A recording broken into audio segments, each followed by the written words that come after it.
Well, let's take a look at what's making headlines on the front and back pages of some of the morning newspapers. City Press you have there in your hands. Rofhiwa. That's right. Two big stories that the paper's tracking this morning. Election battle hits high gear. So they've broken down the three big parties, if I can call them that, the ANC, the EFF and the DA. The ANC admitting, Barron, that they've made mistakes and they've made empty promises, but they say the tide is turning and that the situation's going to change.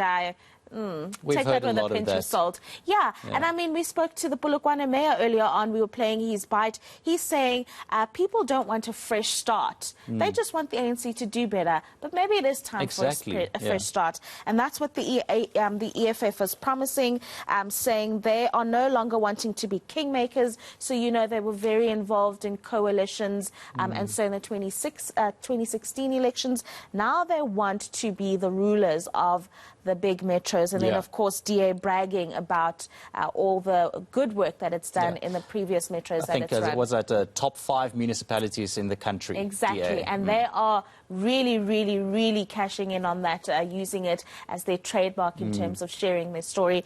And then of course, I don't know how you feel about climate change, but we did have civil organizations getting together saying that there's a climate crisis. And the South African, but that our South African government, particularly the Department of Mineral Resources, needing to take it very seriously and make changes. You know, we've got the likes of Eskom are still heavily reliant on coal. Yeah, there was a huge protest in Cape Town, and the hashtag Uproot the DMRE was trending. Of course, it's a hashtag or a campaign that a bunch of youths in Cape Town have started, and they basically saying Gwede Mantashe out and a whole change in the DMRE so that climate change can be top priority, and they don't want any new coal power stations to be established in South Africa anymore. So I'm for it. I'm here for it. There's a lot that needs to change globally.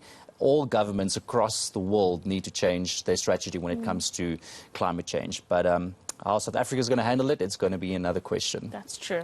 Now, here, Sunday World, Kusatsu rejects ANC crowdfunding. Again, you know, ANC taking the spotlight. Of course, we know that the ANC, they've not been paying salaries. Yeah.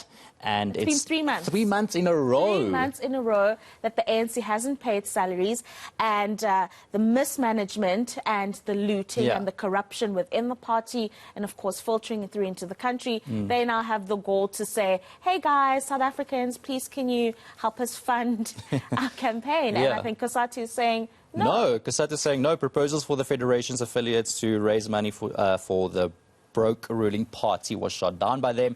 And it also says here, Nahau is angry at how the party has treated its workers with reason. So yes, all of that is happening, all the drama.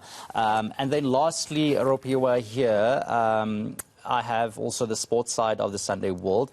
Al Ahly, they are not keen on releasing expensive towel for the Ethiopian game. Now, this Ethiopia game is crucial for South Africa. It's a World Cup qualifier against Ethiopia, so we need all our strong players. And the thing is, I also don't blame Al Ahly because, I mean, they paid millions for this guy. And he is currently... This guy we're talking about, Percy Tau. Oh, Percy Tau. excuse me. So, my sports knowledge is very limited. So Percy Tau, he has an injury that he's currently, handling and treating. So I get why they don't want to release him. They're not very keen on it, on releasing him for Bafana. But we do also need Percy Tau. So it's going to be... a little bit of a touchy subject for these two to figure out at the end of the day. We'll see what happens. And then lastly, of course, I'm so sorry for the Pirates, die-hard Pirates fans. What happened? I feel for you, but also, what happened? It is what it is. They lost against Sundowns 2-0. So, yeah, that's also making headlines here at the sport back pages of the Sunday World. I want to quickly, because our producer's saying we've got a minute, or maybe a little bit less now, just a quick one on Bafana, and this is obviously something you'll unpack with Vata, the sports editor. Just your outlook on the team in general. The last time I heard Bafana, I was getting that kind of sentiment. And the boys. Yeah, you're asking very tough questions here, but you know what, Bafana is just one of those teams. It's either you love them or you hate them. We have a love-hate relationship with them. At the end of the day, they've got a lot to figure out, and they've got a lot of Let's just say a lot of problems. So they need to just figure themselves out. But at the end of the day, you know, it's Bafana. We never know what to expect from them. So maybe good things this time. So this World Cup qualifier, when's the World Cup? It's still a while. Don't worry about that. Yeah. Okay, they just have to qualify to be in it. 100%.